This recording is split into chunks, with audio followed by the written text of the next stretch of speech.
Cerremos los ojos e imaginemos que cada uno de nosotros es un alma. Estamos en una sala llena de almas esperando el sorteo que va a definir en qué lugar del Perú y en qué condiciones vamos a nacer. Primer ticket, tú vas a nacer en Amazonas, vas a nacer mujer en un hogar que solo es mantenido por tu madre. Las probabilidades de que vayas a la educación superior van a ser de 18%. En cambio tú vas a nacer hombre en la libertad. Tus padres han acabado la secundaria. Por eso las probabilidades de que vayas a la educación superior aumentan un poco, a 30%. Mientras que tú vas a nacer mujer en Ayacucho, específicamente en Paucar del Sarazara. Las probabilidades de que quedes embarazada durante la adolescencia son de 30%. Por eso, la probabilidad de que vayas a la educación superior se reduce a 15%. Finalmente tú vas a nacer en un hogar, en un distrito acomodado de Lima Metropolitana. Vas a nacer hombre además, vas a tener el camino allanado para ir a la educación superior. Las probabilidades son del 90%. Probablemente puedas hacer una maestría en el extranjero, vas a ser un profesional muy exitoso. Pero ¿qué es esto de la lotería, el sorteo de las almas? Esta, desgraciadamente, es la realidad de muchos peruanos, donde lo que ellos pueden imaginar o soñar en qué se pueden convertir está más determinado por variables que ellos no controlan, como la región donde nacieron, la educación de sus padres o su sexo. Eso es más importante a la hora de determinar a qué pueden aspirar en la vida que variables que sí controlan, como su esfuerzo. Esto, por supuesto, está mal, esto es injusto, esto tiene que cambiar. En el Perú que debemos construir, cada peruano debe ser capaz de emprender el proyecto de vida que le haga feliz, con todo su esfuerzo y talento. Pero ¿cómo lo cambiamos? Por supuesto que esto suena difícil. Hay muchos caminos para hacerlo, pero hoy yo les vengo a hablar del camino que me apasiona, que es el de los servicios públicos. ¿Qué son los servicios públicos? Imaginemos sistemas de salud públicos de primer nivel que garantizan que todos los niños que nacen crecen sanos, sin anemia, sin desnutrición, independientemente de la región donde nacieron. Pensemos en sistemas de educación públicos que garantizan que todos los ciudadanos tienen las herramientas para hacer lo que les apasiona. El día que yo me di cuenta que los servicios públicos son capaces de cambiar los resultados de la lotería de las almas, decidí entrar a trabajar al Estado y ser una funcionaria pública. Los ciudadanos de una nación tenemos que aspirar a tener servicios públicos que nivelen el piso, que eliminen esas desventajas que la niña de Ayacucho no eligió o el niño de la libertad tampoco eligió, que nivelen el piso para que puedan competir en igualdad de condiciones en esta carrera que es la vida con ese niño que nació en un distrito acomodado de Lima. Esto les puede parecer utópico o irreal, pero si estoy acá es porque estoy convencida que cada niño y niña peruana puede terminar el sistema educativo con todas las herramientas para conseguir un trabajo digno, para poder ejercer su ciudadanía, para hacer valer sus derechos y cumplir con sus deberes. Lo que les acabo de decir es muy importante. No estoy haciendo una distinción entre si los niños o las niñas van a un colegio público o un colegio privado.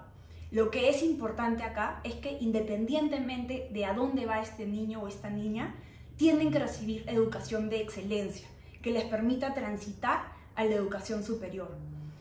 Con esto les tengo que decir que el Estado tiene dos roles fundamentales. El primero, que es el rol de proveer servicios públicos. Acá tiene que tener colegios públicos de excelencia. Y tiene un segundo rol fundamental, que también es supervisar la calidad de lo que producen, lo que entregan los privados. Ninguno de estos dos roles puede ser descuidado. Sin embargo, en el Perú hemos visto cómo, por ejemplo, algunas universidades privadas son solamente fachadas. Algunas universidades privadas no tienen los docentes que dicen tener. Algunas universidades privadas estafan a los sueños de millones de estudiantes de convertirse en profesionales. Por eso este rol no puede ser descuidado, ninguno de los dos, el de proveer buenos servicios públicos y el de supervisar la calidad de los privados. Les he venido hablando del Estado. ¿Qué es el Estado? Es este monstruo que nos asfixia. ¿Cómo se lo imaginan? En realidad, el Estado son las personas que trabajan ahí, los funcionarios públicos, personas como yo o como podría serlo alguno de ustedes. Los funcionarios públicos somos economistas, ingenieros, sociólogos. En realidad, la función pública es el camino que tú eliges para ejercer tu profesión. Yo, por ejemplo, elegí entrar a trabajar al Estado en mi último ciclo de carrera de economía. En mis más de 10 años trabajando en el Estado, he conocido a muchísimos funcionarios públicos. Cuando pienso en los mejores, en ellos hay una característica en común, que es su obsesión por buscar el bien común. ¿Qué es el bien común? Para mí, un funcionario público busca el bien común cuando en cada una de sus decisiones, de sus comportamientos, de sus acciones, pone por encima de todo el interés del país, el interés de todos los peruanos. Por supuesto que hay malos funcionarios públicos. Hay funcionarios públicos que solamente han puesto los intereses personales por encima de los del país. Recuerdo a ese juez que ante el caso de un abuso sexual de una menor de edad negociaba a cambio de dinero la reducción de la condena. ¿Ese juez estaba pensando en todas las niñas peruanas? Por supuesto que no. Tengo también en la cabeza el ejemplo de los funcionarios públicos que se coludieron con el Club de la Construcción para sacar su tajada de presupuestos del Estado, que es plata de todos los peruanos, que estaban destinados a conectar el país. ¿Estaban pensando esos funcionarios en los intereses de todos los peruanos cuando cobraban las coimas? Por supuesto que no. Pero hay muchísimos buenos funcionarios, muchísimos funcionarios que trabajan todos los días buscando el bien común. Debo decirles además que esta tarea no es fácil. De hecho, en mi vida profesional, las decisiones más difíciles tienen que ver con situaciones donde no quedaba claro cuál era el interés común.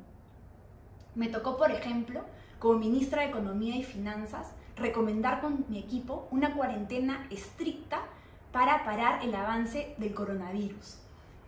La historia juzgará si fue una buena o una mala decisión.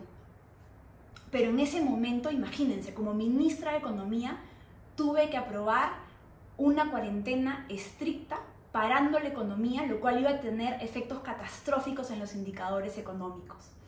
Pero en ese momento yo estaba con mi equipo en la cancha, en ese partido donde muchos peruanos se jugaban la vida.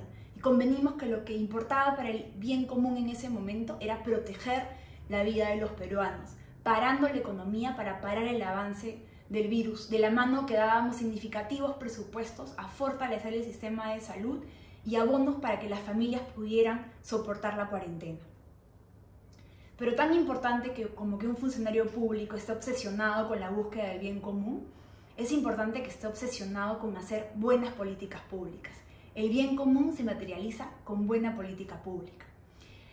En mi primer día de clases, en la maestría de gobierno, en la escuela de Harvard, me presentaron el triángulo de la política pública, donde cada uno de los vértices del triángulo es un buen componente de la política pública. Tenemos, en primer lugar, la rigurosidad técnica, en segundo lugar, la implementación operativa y al final, importante, la decisión política.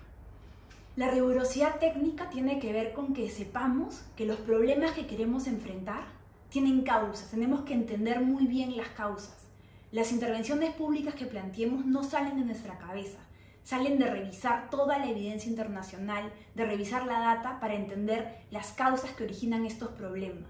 Atacando las causas se definen las intervenciones públicas. En segundo lugar, la implementación operativa. Tenemos que pensar en todos los pasos que la política pública tiene que recorrer para llegar al ciudadano.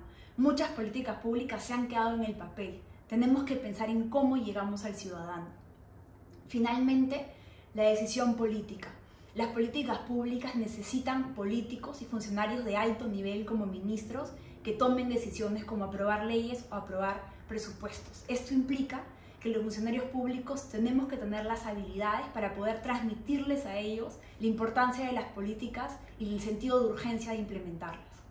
Lo que te dice también este triángulo es que la buena política pública necesita trabajo en equipo, trabajo multidisciplinario. Una sola persona no tiene las aptitudes para desarrollar todas las vértices de este triángulo. Se requieren equipos de ingenieros, de abogados, de economistas, de sociólogos. Este triángulo no es solamente teoría. En el 2018, cuando yo era directora general de presupuesto público, lo implementamos con un equipo para poder combatir la anemia. En ese momento, siendo 2018, estábamos muy preocupados junto con funcionarios del Ministerio de Desarrollo e Inclusión Social y el Ministerio de Salud por las cifras de anemia. Estábamos 2018 y desde hacía 10 años, desde el 2008, la cifra de anemia estaba estancada en niveles muy altos. 4 de cada 10 niños sufren de anemia. A pesar de todos los esfuerzos, no lográbamos bajar esa cifra. 4 de cada 10 niños peruanos tenían comprometido su desarrollo cognitivo y emocional, y eso iba a tener problemas irreparables en su desarrollo futuro. Decidimos entonces primero entender las causas de la anemia. Revisamos documentación, revisamos evidencia, vimos data y encontramos que la anemia tiene muchas causas, pero una de las que más le explica es que durante el primer año de vida los niños no consumen suficiente hierro. Entonces la rigurosidad técnica nos decía que la intervención tenía que ver con darle hierro a los niños. Luego fuimos a la implementación operativa. Teníamos que pensar en todos los pasos que había que cumplir para que el hierro llegue a la boca de los niños. Encontramos 3 pasos. Primero, que el hierro llegue a los establecimientos de salud. Segundo, que los establecimientos de salud lo entreguen a las madres. Y finalmente, que la madre le dé hierro a sus hijos. Vimos la situación y encontramos que los 2 primeros no eran un problema. El problema estaba en que las madres no les querían dar el hierro a sus hijos. Investigamos las causas y encontramos una enorme desconfianza de las madres con el sistema de salud en general y con el producto en particular, debido a los efectos secundarios que podía traer, como diarreas en sus hijos o porque les teñía los dientes. Entendimos entonces que para que el hierro llegara a la boca de los niños, teníamos que trabajar en la confianza con las madres. ¿Cómo? Ideamos un sistema de consejerías, donde consejeras irían a la casa de cada una de estas madres a explicarle las ventajas del producto, a absolver todas sus dudas sobre el producto y a tratar juntas de entender y de hacerles incidencia de por qué era importante que sus hijos consuman hierro. Esto lo hicimos a través de visitas domiciliarias. Como además había que hacerlo en todo el territorio y el Ministerio de Salud no se daba abasto para llegar a todo el Perú, decidimos también involucrar a los municipios para que ellos nos ayuden a seleccionar a las personas que iban a hacer las consejerías y ayudar a toda la implementación. Finalmente, la decisión política. Con esta intervención ya clara de lo que queríamos saber, pensando en estas consejerías, en el apoyo de los gobiernos locales, fuimos donde nuestros jefes, los ministros de Estado. Les explicamos la importancia de hacer esta intervención y ellos estuvieron de acuerdo con nosotros en que había que priorizarla y decidieron autorizarnos incluirlo en la ley de presupuesto del 2019. Además, creamos un programa de incentivos para que los gobiernos locales reciban recursos adicionales si cumplían de manera adecuada con la implementación del programa. ¿Cuáles fueron los resultados del programa? Hace unos meses me llegó la primera evaluación de impacto. El programa de consejerías a través de visitas domiciliarias tiene el potencial, si se implementa de manera adecuada, de reducir la anemia hasta en 50%. ¿Qué significa? Que si en un distrito hay 4 niños con anemia, el programa podría sacar a 2 de la anemia. Son resultados bastante alentadores, producto de haber identificado bien las causas, haber pensado en la implementación operativa y haber tomado la decisión política de combatir a este mal que es la anemia. Dentro de poco cumplo 1 año desde que salí del Ministerio de Economía y Finanzas. Fue una salida abrupta, muy frustrante para mí porque dejé muchos temas pendientes. Es la primera vez en mi vida que no trabajo en el Estado desde que inicié mi desarrollo profesional. Sentí un enorme vacío, me sentía triste, no me ubicaba todavía, hasta que me llegó un correo electrónico con los resultados de esa evaluación y les confieso que el corazón se me iluminó. Me acordé, confirmé todas las razones por las cuales yo había decidido entrar a trabajar en el Estado. Confirmaba una vez más con este programa que había logrado reducir la anemia, que las intervenciones públicas, los servicios públicos, son capaces de cambiar estos resultados de la lotería de las almas. Si a ti también te parece injusto esto de la lotería de las almas, si tú también quieres poner tu profesión al servicio de todos los peruanos, si crees en la buena política pública, si quieres trabajar por el interés común, yo te invito a que seas un funcionario público. Porque el Perú con el que soñamos lo construimos nosotros.